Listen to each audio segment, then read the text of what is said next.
A low mist crawled across the pine-covered hills of Long Island's farthest reach. The ocean whispered against the cold rocks of the shoreline, but the true silence reigned inland, around the fenced-off remnants of what locals whispered about only behind closed doors. There, in the shadows of rusted towers and sealed bunkers, began a story so dense with secrecy and distortion it would take decades before anyone dared to put words to what they saw, or thought they saw. The name most often spoken, if at all, was Camp Hero. A former coastal defense installation, officially decommissioned in the late 1960s, its presence on government records became vague by the early 1980s. Some maps marked it, others didn't. Those who ventured close enough saw tall radar dishes, radio towers like skeletal arms piercing the sky, and unmarked utility vehicles rolling in and out under cover of darkness. And then there were the stories. Always the stories. They began to surface in muffled interviews and poorly reproduced newsletters. Strange occurrences. Disappearing children, sudden power outages, local wildlife found mutilated in geometrically precise patterns. But what lent gravity to these stories were not just the details. They were the men who told them. One name echoed louder than the rest: Alan Bielek. Alan claimed that in a former life, before a mysterious identity reset orchestrated by the United States government, he had been Edward Cameron, a naval officer involved in something far stranger than simple espionage. He did not first speak of Montauk. He began with Philadelphia. According to Alan, in the year 1943, a naval destroyer named the USS Eldridge was the subject of a radical experiment in electromagnetic field manipulation. Its goal: to render the ship invisible to radar, possibly even light. Alan insisted the experiment succeeded too well.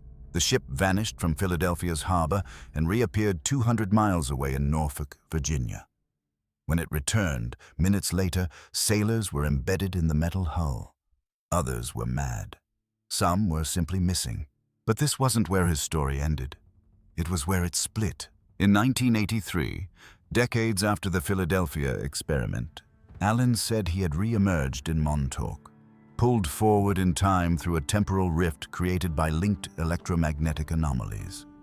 There, in the bowels of Camp Hero, beneath the false windows of abandoned barracks and behind soundproofed steel doors, he claimed the United States government was conducting experiments so dangerous they were erased from official memory.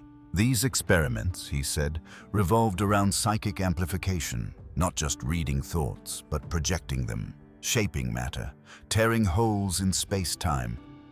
At the center of it all was a boy, not a name, not a birth certificate, just a designation: Subject 13. This boy, Alan swore, had the ability to manifest solid objects with his mind. Walls vibrated when he screamed. Shadows moved in ways they shouldn't. Around him, scientists constructed amplifiers, massive coils of copper and steel, fed by banks of modified radar equipment originally developed for the Air Force. This child, Alan claimed, was the product of years of conditioning, selected from hundreds of abducted orphans, groomed through trauma and isolation to unlock mental potential previously considered myth. And then there was the chair. Alan described it as a steel frame surrounded by sensors and cathode ray tubes, all wired into a device originally built to interface with radar arrays. They called it the Montauk chair. In it, the boy sat for hours. His thoughts projected into the ether. Sometimes these projections took form. A creature materializing in the hallway, lights exploding, machines failing. The scientists couldn't explain it. They only documented the anomalies and kept the boy sedated. None of this was corroborated by official sources. Alan's story was considered fringe, pseudo-science, hallucination. But he wasn't alone. Preston Nichols, a man with a background in radio engineering, stepped forward in 1984. His knowledge was uncomfortably specific. He spoke of hidden laboratories beneath the radar station, of pulse-modulated frequency experimentation, of electromagnetic fields used to stimulate specific regions of the brain. He claimed to have worked on devices that created frequency entrainment, forcing a human brain into specific states of consciousness using sound and vibration. It wasn't fiction, he argued. These were extensions of research conducted under DARPA and earlier black-budget projects like MK Ultra. MK Ultra was not a myth. Officially revealed in the 1970s, it had involved the testing of psychedelic drugs, electroshock therapy, and hypnosis on unknowing civilians and military personnel. Its goal was behavior modification, mind control. Some documents referenced experimentation on children, though redacted. The connection to Montauk was never proven. But Nichols insisted the two programs overlapped in shadow. He also described time travel. According to Nichols, a system called the Delta T transmitter had been developed, capable of distorting the space-time continuum when used in tandem with high-output electromagnetic fields. He alleged that, on more than one occasion, test subjects, including children, were sent forward in time, or backward. Sometimes they did not return. Others came back aged beyond their years, their memories fractured and unusable. What disturbed Nichols most, he said, was the repetition. Each experiment, he claimed, was repeated hundreds of times. Timelines reset, days looped, events changed, but no one remembered. Except sometimes the children. Alan and Preston's testimonies were not accepted in scientific circles. They were dismissed as delusions, possibly born from mental illness or shared fantasy. Yet both men passed multiple polygraph tests, and neither profited from their stories. If anything, they lost credibility, careers, families. They gained only one thing: fear. They spoke with urgency, as if disclosing a half-remembered nightmare that bled into waking life. In 1987, an unmarked van was discovered abandoned near Camp Hero's perimeter. Inside were hundreds of magnetic reels, their contents labeled in codes and abbreviations. The reels vanished within days, confiscated by men with no insignia. The local sheriff filed no report. No one was charged. But in the following months, several local teenagers went missing. Their names were never added to state records. It was a pattern. Everything about Montauk suggested patterns, recurring themes, children, electromagnetism, amnesia, the chair, and always the idea that what was happening at Camp Hero wasn't about weapons, but control. Control of memory, of time, of minds. The question remained, were Alan and Preston simply insane? Or were they witnesses to something so profoundly unnatural it defied logic? Neither claimed to have full answers, only fragments. But one thing was certain. In the heart of Montauk, beneath the rusted mills and the howling pines, something had happened, something no one wanted remembered. And someone had gone to great lengths to make sure it stayed forgotten. There are moments in history that vanish, not with fire or flood, but with silence. In the case of Montauk, silence was the loudest warning. After the initial shock of Alan Bielek's confessions and Preston Nichols's declarations, the public eye shifted elsewhere. But not everyone forgot, especially not those who lived close enough to feel the hum in the ground when the wind was right. In the autumn of 1984, a man named Gerald Stoneman arrived in East Hampton under the guise of surveying coastal erosion. A former technician for Bell Systems, he had left his post citing technical inconsistencies in military subcontracted frequency arrays. Colleagues remembered him as meticulous, bordering on obsessive. It was Stoneman who brought attention to an anomaly first registered in the early months of that year. An unexplainable band of electromagnetic activity radiating from the Montauk Peninsula in precise intervals of 13 minutes and 33 seconds. This pattern, too regular to be natural, was dismissed by federal technicians as equipment malfunction. But Stoneman compiled over 800 hours of analog recordings. The waveforms showed layered patterns, sine pulses nested within sawtooth waves, all modulated by low-frequency oscillations. According to Stoneman, these signals were not just noise. They were messages, structured, intentional. In a series of confidential meetings with independent physicists, Stoneman revealed his belief that the signals were interacting directly with human neurological rhythms, specifically those associated with deep sleep or REM cycles. Volunteers who were exposed to Stoneman's broadcast recordings experienced auditory hallucinations, sudden memory recall, and in one documented case, a seizure during which the subject repeated a string of numbers that matched declassified nuclear command codes from the early 1960s. By the winter of that same year, Stoneman vanished. His apartment in Montauk was found undisturbed, no signs of forced entry, but the contents of his filing cabinets had been removed, leaving behind only torn fragments of magnetic tape and a half-melted voice recorder. The only intelligible phrase from the last recovered tape, "Not what they think it is. It's not human." Rumors intensified. Former Air Force personnel, now elderly and living in retirement along the Atlantic coast, began telling similar stories, always vague, always couched in phrases like, "what we weren't supposed to see." One man, a former communications officer named Charles Edler, claimed in a recorded testimony that he once received a direct transmission from Camp Hero. The voice on the other end was that of a child, panicked, repeating a name that didn't appear on any rosters. "Benjamin. Benjamin. Don't let them turn it on again."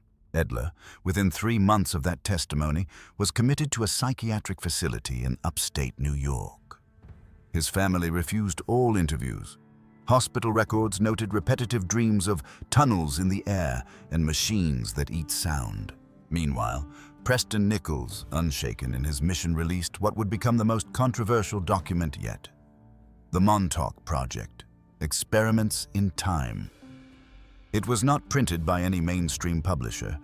Instead, it circulated through underground networks, sold from the trunks of cars at conspiracy conventions, photocopied in university basements. The book read not like a manifesto, but a technical manual. It detailed exact schematics of psychic amplifiers, frequency generator arrays, and procedural guidelines for inducing synthetic telepathy. But it was the names that shocked those who read closely. Names of actual scientists, military liaisons, corporations subcontracted under DARPA. One name, a Dr. Harold Kinsey, had appeared in unrelated declassified MK-Ultra documents under a redacted research program focusing on behavioral modification via post-hypnotic command structures. Kinsey had disappeared from the public record in 1979. According to Nichols, Kinsey was the lead mind behind something called the Beacon, a device reportedly buried beneath the radar tower, designed to emit highly specific mental signals. These were not broad waves like the Stoneman anomaly. The Beacon, Nichols wrote, could target individuals, implant suggestions, rewrite memory, induce emotion. It wasn't only meant to listen, it was meant to speak back. In the spring of 1985, a former electrical engineer named Marvin Kelsey contacted a local radio host operating out of Riverhead. Kelsey claimed he had installed part of the Beacon's framework under the pretense of communication redundancy wiring while working on contract through a third-party defense company. He provided schematics, hand-drawn, stained with age, and a roll of undeveloped 35mm film. 2 days after the tapes aired, the radio station's transmitter failed catastrophically. The building was condemned within a week. The host, Robert Crane, relocated to Florida, refusing further discussion. Kelsey was found months later in a wooded area near Amagansett. Official cause of death, exposure. But his body was missing one ear and several teeth removed with surgical precision, no animals involved. His death was not investigated beyond the initial report. Among the recovered items near his body, a fragment of copper coil, a burned index card with the words Phase 2, Hatch Opens, and a list of numbers ending with the date August 12, 1983. That date kept appearing. Preston had mentioned it repeatedly. Alan Bielek referenced it in connection with the Philadelphia experiment. Edler had spoken it in dreams. The connection was impossible to ignore. But no explanation was given, only patterns. And the most disturbing pattern was this. Those who came close to the truth either disappeared, went mad, or died under unnatural circumstances. This did not feel like coincidence. It felt like protocol. Within the Montauk Peninsula, locals began noticing unusual wildlife behavior. Flocks of birds flying in perfect concentric circles. Deer found lying in frozen shock, staring skyward without moving. Compasses spinning near the water tower. Radios picking up overlapping broadcasts, half of them in languages no one could identify. The deeper one looked, the clearer the picture became. Camp Hero was not abandoned. The surface had aged, yes, rust and rot, shuttered buildings, vines reclaiming concrete. But beneath that surface, something remained active. No electricity reached the site officially, yet lights flickered in the windows at night. Unmarked trucks moved along coastal roads with blacked-out plates. Those who dared approach the chain-link fence reported sudden memory lapses, nausea, lost time. Montauk was no longer just a rumor. It was a machine, a living, breathing system of fear, erasure, and control. And those who stepped too close began to feel the edges of something ancient, something manufactured, something designed not for defense, but for manipulation. As the spring of 1986 unfolded, one final anomaly triggered renewed panic. On the 21st of May, several dozen residents of Montauk reported the same dream of an enormous metal door rising from the ground, behind which a shrieking sound echoed like an animal made of wires. Independent of one another, they drew similar symbols afterward. None could remember drawing them. Whatever had been buried beneath Camp Hero was not sleeping. It was waiting. Rain fell in heavy sheets over the cracked pavement of Fort Pond Boulevard. The roads, slick and silent, reflected the yellow blink of dying street lamps. Along the outskirts of Montauk, most windows remained dark past midnight, not from thrift but from habit. Generations had learned not to ask questions, not to wander near Camp Hero after sundown. Yet questions always returned, like the tide. This time they came with new urgency and a name that had not been spoken aloud in over 2 decades. Dr. Henry Corwin. A physicist turned intelligence contractor, Corwin had disappeared in the summer of 1969 after abruptly resigning from a defense think tank based in Alexandria. He left behind a single-page letter of resignation and a briefcase containing disassembled microfilm burnt around the edges. The contents, partially reconstructed by amateur archivists years later, suggested early-stage research into non-local consciousness transmission, a phrase nearly identical to terminology used in classified Air Force proposals during Project Stargate. At the time, this was dismissed as theoretical posturing. But in the late spring of 1986, a man claiming to be Corwin's son surfaced in Suffolk County under the alias Simon Roth. Roth possessed notebooks, filled in his father's hand, containing sketches of experimental chairs, energy feedback loops, and nervous system maps, cross-referenced with unknown symbols. The diagrams bore resemblance to the equipment described by both Preston Nichols and Alan Bielek. More alarmingly, some notations referenced real children from missing persons reports filed across New York State in the early 1980s. The FBI, when contacted about Roth's findings, denied any knowledge of Henry Corwin's work. By early June, Roth had gone silent. His last public appearance was at a closed lecture at a Brooklyn VFW hall, where he spoke cryptically about a second Philadelphia and the misuse of cognitive harmonics. Witnesses described his demeanor as erratic, paranoid, and terrified, not of being disbelieved, but of being followed. That same week, a separate investigation was quietly unfolding. A retired police officer from Riverhead, Thomas Delaney, began cataloging inconsistencies in juvenile case files dating between the years 1979 and 1985. In total, he discovered 29 missing children whose names were never entered into state or federal databases. Their files existed only in hard copy, none digitized, no fingerprints on record. Many were listed as voluntarily relocated, with signatures that, upon handwriting analysis, matched neither parents nor guardians. Some birth certificates appeared to have been created using outdated templates from the 1950s. Delaney cross-referenced these cases with bus routes and utility service changes in the Montauk area. He found a recurring address listed as a contact location for 6 separate children, Building 12 of the Camp Hero facility, officially sealed since 1973. He filed his findings with the state's Department of Justice. He never received a reply. Later that summer, Delaney suffered a stroke while driving and crashed into a guardrail just outside of Montauk. He survived, but never spoke coherently again. His notes were taken into temporary custody by an unidentified federal agent, according to the hospital records. By now, the pattern was undeniable. Each step toward the truth was met with equal force in the opposite direction. As if something or someone was monitoring the story from all angles, erasing one clue for every 2 uncovered. The only consistent trace left behind was the psychic residue of those involved. Nightmares, distortions, broken time. In late July, an amateur radio operator named Lawrence Lars Petrovich began receiving transmissions during dead frequency intervals, always at 0300 hours, always from the same coordinates, 41 degrees north, 71 degrees west.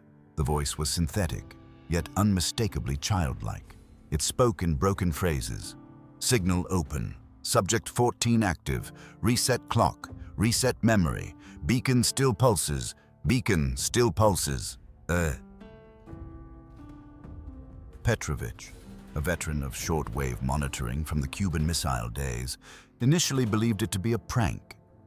But when he triangulated the source, it led him to the center of Camp Hero beneath the main radar dish. What troubled him most was the tone. It wasn't a broadcast. It was a conversation, a loop, like something trying, again and again, to reach someone it could no longer find. Later that year, a team of university students from Massachusetts, studying unexplained regional EM activity, visited Montauk under the pretense of conducting geological surveys. Their equipment failed within 1 kilometer of the radar tower. Compasses reversed. Tape recorders erased themselves. Watch hands spun counterclockwise. One student vomited blood after standing too close to a rusted hatch near the bluff. She claimed she heard voices underground, her own voice begging to be let out. Back on campus, she stopped sleeping. She drew sketches of massive mechanical structures submerged beneath water and endless corridors filled with television screens, all playing the same image. A boy inside a chair, with tubes running into his skull, whispering the same date over and over. August 12th, 1983. Why that date? Why did it resonate in every thread of the investigation? What happened that day? Alan Bielek claimed it was the moment when 2 points in time became entangled, when the Philadelphia experiment and the Montauk project collided in a singular event that tore open a rift. But Preston Nichols insisted it was something else, a reboot. A system shut down and restart of something far older, something buried deep in the infrastructure of the base itself. Whatever occurred on that date, evidence of its consequences was written across time. Missing children, fragmented memories, mutilated wildlife, inexplicable technology, synchronized nightmares. A file uncovered in early August by a Freedom of Information request added further tension. It was a weather report, August 12th, 1983. All recording stations along the eastern seaboard registered an atmospheric dip in barometric pressure at exactly 0213 hours. The dip lasted precisely 13 seconds. At the same moment, seismographs in Montauk, New Haven, and Trenton registered a sub-frequency tremor, a resonance wave with a pitch only detectable to high-range scientific equipment. That same day, Camp Hero was placed under a full lockdown by unidentified personnel. The station never reopened. Since then, every attempt to enter the facility, whether civilian, scientific, or investigative, has been met with interference, both legal and electrical. Equipment malfunctions, witnesses recant, reports vanish, but the hum continues, quietly, faithfully, like a machine that was never turned off, simply forgotten, or perhaps remembered too late. By the fall of 1986, the town of Montauk existed in a state of quiet fracture. Nothing had exploded. No bodies lined the street. But something had changed. Doors that used to stay open were now locked. Conversations ended abruptly when certain topics surfaced. Children were kept home after dark. It was as if the entire town had come to a tacit agreement. Something was happening, and no one would admit it. This wasn't just paranoia. Patterns of behavior had shifted. Teachers noticed odd gaps in student memory. Local clerks found paperwork overwritten in ink that wasn't theirs. A nurse at the town clinic filed a report after 3 children were brought in over 2 weeks with identical injuries, deep scratches on their shoulders and a strange triangular bruising at the base of the skull. All 3 families moved away within the month. Their homes sold for below market value to anonymous holding companies with addresses in Northern Virginia. And yet, beneath all of this, an even stranger phenomenon took hold. Recognition without memory. In early October, a woman named Beatrice Lang returned to Montauk to settle her late aunt's estate. She hadn't been back in nearly 20 years. But as she walked through downtown, she recognized faceless strangers who seemed to know her and a boy staring from across the street whose face triggered a violent headache and a nosebleed. Lang's medical records, kept in a folder in the estate's attic, told a different story. She had been a patient at the Montauk Adolescent Adjustment Center in 1978, a facility that officially never existed. Inside the folder were black and white photographs showing Beatrice, aged around 12, sitting in what looked like a laboratory. Electrodes on her scalp, a metal band across her forehead, a date written in the corner, August 8, 1978. 4 days before the now familiar date, August 12th. Lang had no memory of any of it. She contacted police. They found no such facility in town records, but local residents remembered. Faintly, inexactly, as if someone had once told them a story while they were half asleep, and they'd woken up convinced it was only a dream. That sensation of living half inside memory, half outside time, became a motif. In mid-October, an elderly lighthouse keeper, Victor Hansen, reported seeing what he described as the same boy over and over again. Walking the beach near Camp Hero's old security road. The boy, always barefoot, never responded when called. One night, Hansen followed. The child led him straight into the dunes, then vanished. What disturbed Hansen most wasn't the disappearance, but the footprints. They didn't stop, they just ended. Mid-step. The next day, Hansen checked the lighthouse logs. On exactly the same date, 17 years earlier. October the 12th, 1969, his predecessor, who died in 1973, had written the same thing in a scrawled margin. Same boy again, doesn't blink, doesn't speak, vanished into air. Meanwhile, local radio frequencies once again began behaving strangely. A signal, faint, rhythmic pulsing was picked up by multiple amateur operators across Suffolk and Nassau counties. It cycled every 7 hours and 17 minutes. Each cycle was identical. 4 seconds of silence, 3 seconds of static, then a burst of modulated tone. When the tone was analyzed by audio engineers from a college in Queens, they found embedded structure. Not Morse code, not language, but something akin to a binary waveform compressed within an analog carrier.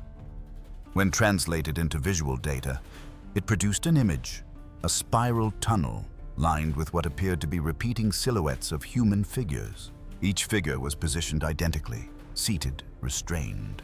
The image circulated among a small group of technicians and researchers before being confiscated by military intelligence under the guise of digital interference with FAA navigational bands.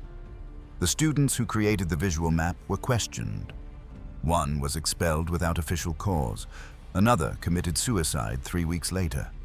The original data file was lost after the lab's entire server array was destroyed in an unexplained power surge. And yet, the pulses continued. A woman named Carla Nimmons, a former switchboard technician from the early 60s, reappeared during this time. She'd been institutionalized in 1964 after claiming to receive classified intelligence through long-distance phone calls routed through Camp Hero's comm lines. According to her records, she'd written hundreds of pages of transcriptions from voices no one else could hear. In 1986, Nimmons returned to public attention when her nephew, sorting through her possessions, found a series of spiral-bound notebooks. These books contained logs of conversations between researchers and unnamed subjects, with repeated references to phase feedback, conscious delay traps, and memory anchors. Though crude, the terminology matched known psychological techniques later disclosed in MK Ultra files. One phrase appeared repeatedly across multiple volumes. If they remember, it breaks.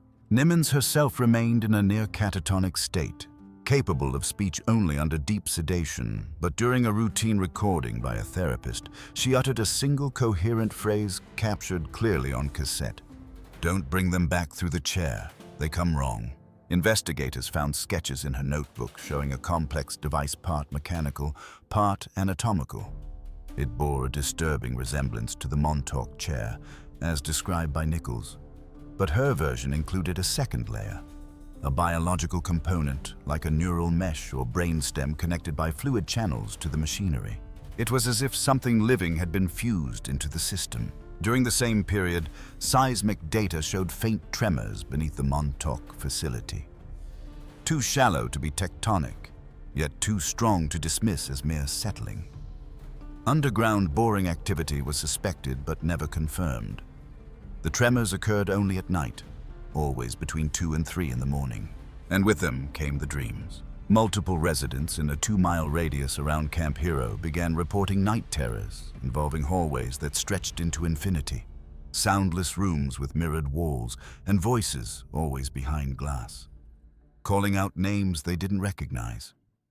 One woman woke to find her arms covered in dried salt water. She hadn't been near the ocean in weeks. But it was the children who showed the most direct signs. At Montauk Elementary, 7 students independently drew the same image during an art class exercise. A domed room with a single chair in the center, surrounded by heavy cables.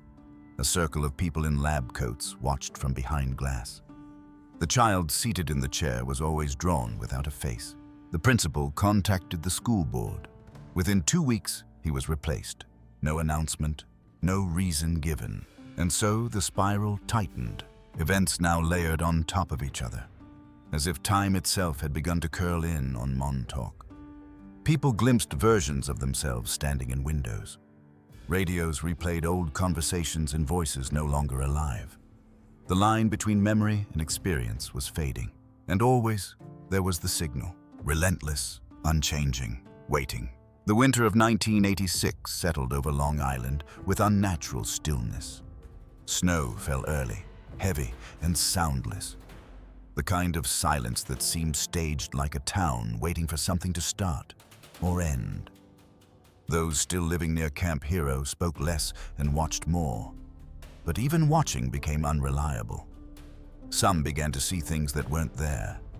Others, more disturbingly, stopped seeing things that were.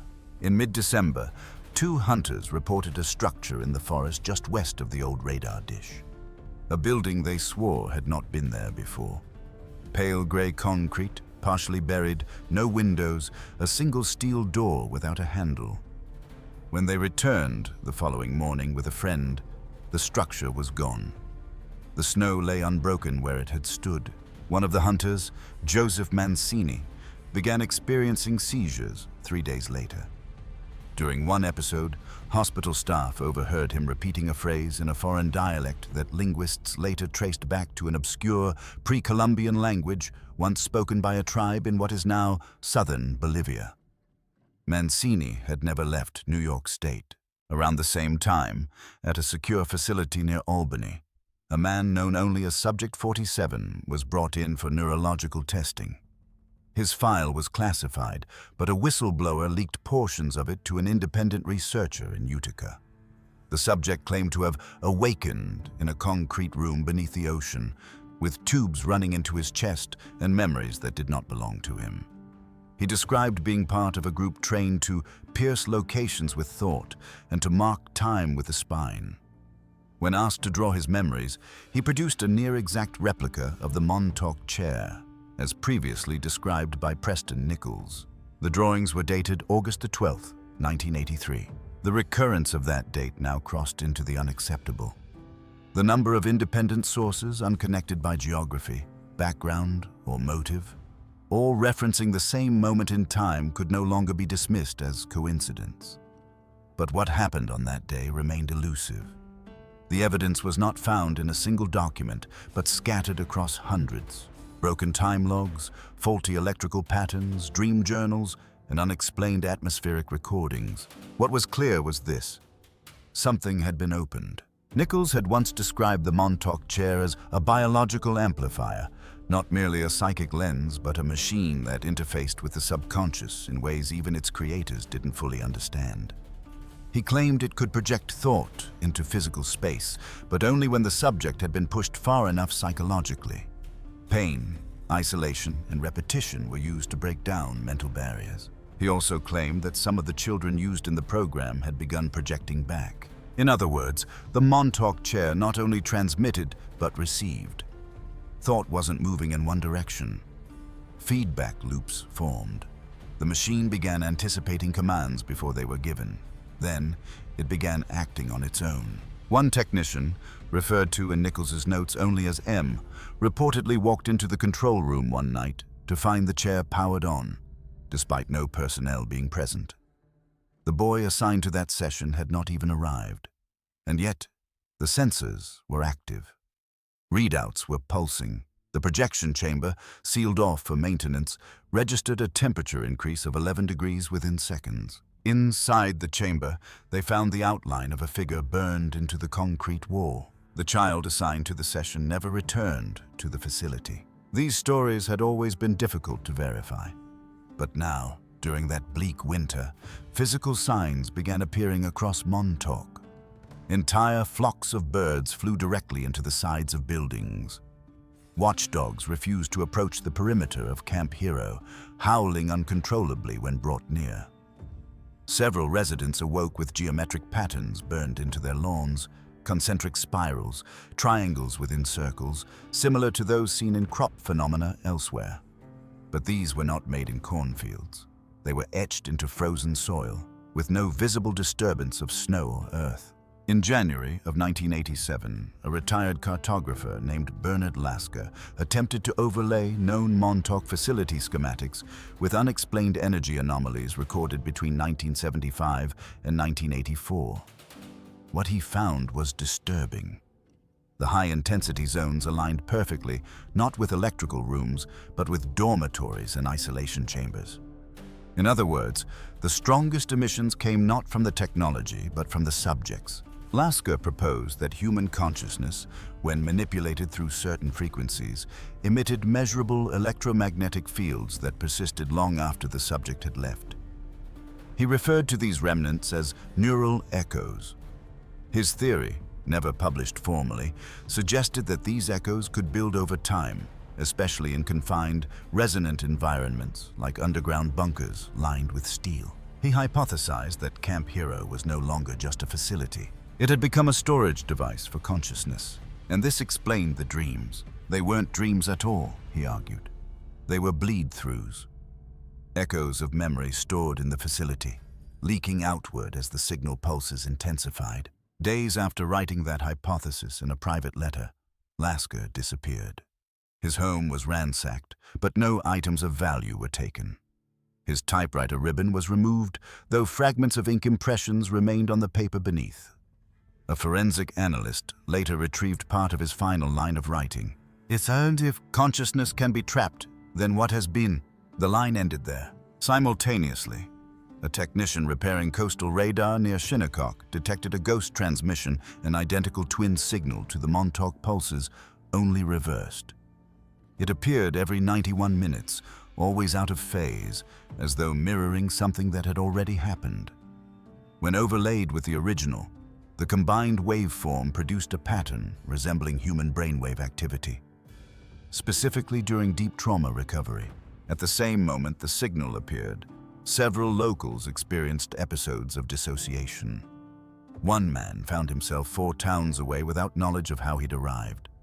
A teenage girl had a nosebleed and collapsed in a diner after sketching an image she claimed she'd seen in a daymare. It was the chair again. Only this time, the child seated in it had no limbs, just wires and bone. The signal was traced to beneath the sea near a shelf off the coast that had been restricted since the 1950s. Sonar showed a large geometric object angular, not natural, embedded in the ocean floor. It pulsed every 91 minutes. Authorities classified the area instantly. Whatever Montauk had become by early 1987, it was no longer just a memory. It was functioning, broadcasting, recording, repeating. And the people of Montauk, some of them were beginning to understand that their lives were not only watched, but replayed. Not everyone believed. Many dismissed it all. But the cold stayed longer than usual that year. Longer than it should have. And under the frost, something shifted again. Not loudly. Just enough. Enough for those who remembered to start forgetting again. Enough for those who had never been there to begin dreaming about it anyway. The spring of 1987 arrived like a bruise slowly fading beneath the skin of Montauk. But just beneath the thawed soil and budding trees, something pulsed, quietly persistent, like the dying heartbeat of a machine too old to repair, yet too dangerous to dismantle. Nothing outwardly catastrophic had happened. No explosions, no gunfire, no black vans snatching people in broad daylight, but everyone felt it, that strange low rhythm in their teeth, the pause in electrical hum just before a television changed channels. A silence too structured to be natural. It was in that unease that the final wave of activity began. It started with a blackout. On the 12th of April, at exactly 3:23 in the morning, the entire eastern third of Long Island lost power for 49 seconds. Every major substation reported no surge, no weather interference, no mechanical failure. Emergency systems kicked in as designed. Lights returned, appliances rebooted. Except in Montauk. For reasons still never explained, the grid surrounding Camp Hero remained dead for an additional 8 minutes and 11 seconds. When power returned, all analog clocks in the region displayed the wrong time set back by precisely 1 hour and 13 minutes. Digital clocks were unaffected. 2 residents, both amateur astronomers, later contacted a university in Connecticut to report that during the outage, they observed an unusual alignment in the sky. A slow-moving aurora borealis effect, unusually far south for the season, colored not green but violet and deep orange, visible only through certain filters. One of the astronomers, a retired aviation engineer named Felix Drosky, claimed the sky split open like film burning, and that for less than a second, he saw something behind the stars. He collapsed while describing it and never regained coherent speech. He was institutionalized in a private facility near Binghamton, his records sealed. That same week, local fire departments were called to an unregistered property on the outskirts of the Montauk State Forest after hikers reported smoke. What they found defied protocol. The small structure, no more than a single room built partially into the hillside, was burning from the inside out, yet showed no signs of fire damage externally. Inside, the walls were covered with pages, thousands of handwritten documents tacked in geometric spirals, all written in identical handwriting, but with dozens of different author signatures. Some pages were repetitions of known technical journals from the 1950s. Others were personal letters never mailed. One page simply read, "They keep coming back different." Amid the ashes, a half-melted reel-to-reel tape recorder was recovered. The recording, distorted and incomplete, captured what sounded like children speaking in chorus.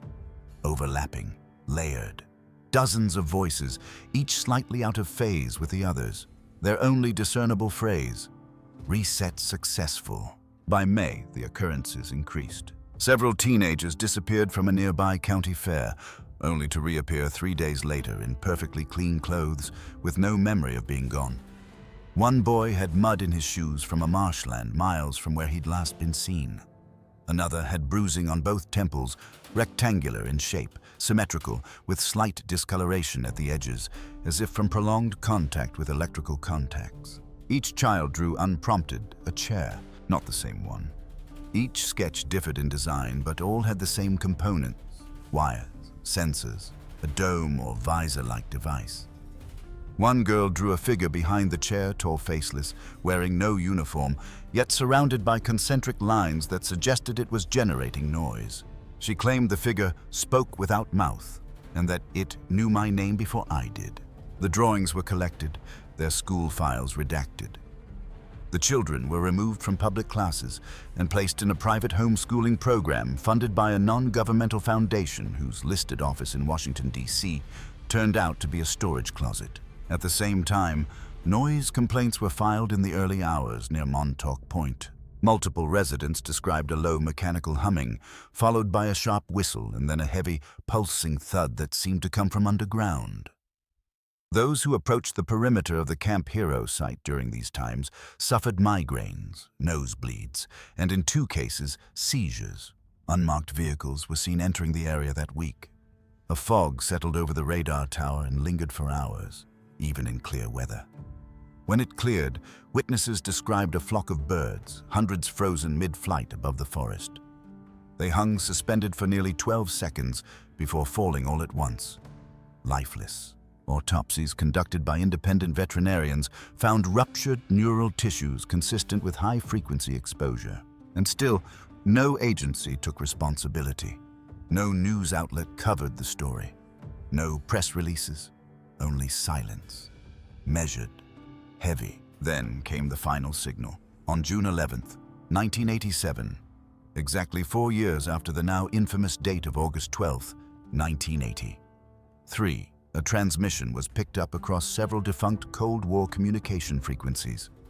It lasted only 21 seconds and was recorded by 2 separate shortwave operators, one in Syracuse, the other in Pennsylvania.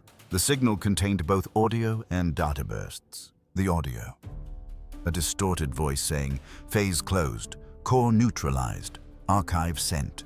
The data, when decoded through binary transcription, formed a series of coordinates pointing not to Montauk, but to a location in Greenland.